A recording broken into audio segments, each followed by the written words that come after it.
think to say nothing of my programming and the cultural expectations around me. And to me, it's been very valuable guidance to be invited to sit quietly, to reflect, to do whatever it takes. I have a definition of contemplation, which is contemplation is any way you have of penetrating illusion and touching reality. You don't have to sit cross-legged, you don't have to chant a mantra.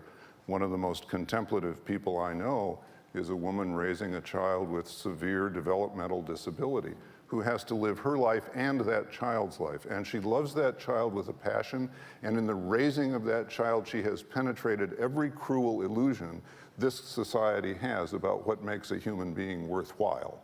And when I'm with her, I feel that gift being given to me. So any way you have of penetrating illusion about yourself, about the world, and touching reality, that's contemplation. But if you can't not do it, then you stay with it.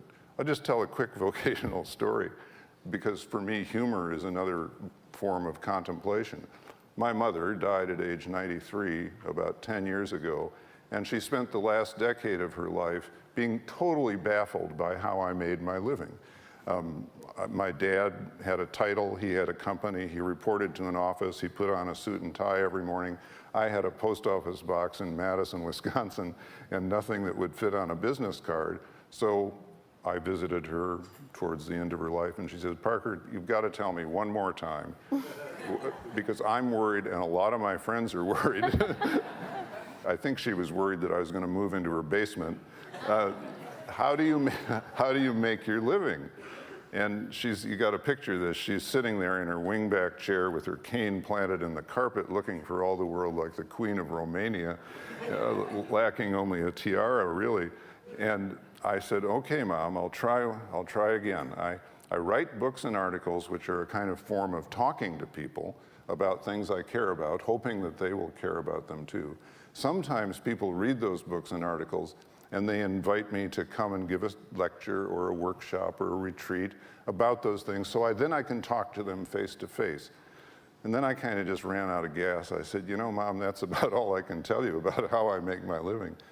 So she thought for a minute and said, "So, Parker, you make your living by talking with people, is that right?" I said, "Yes." She thought for a moment and said, "Well, I don't mind talking to you, but I certainly wouldn't pay for it."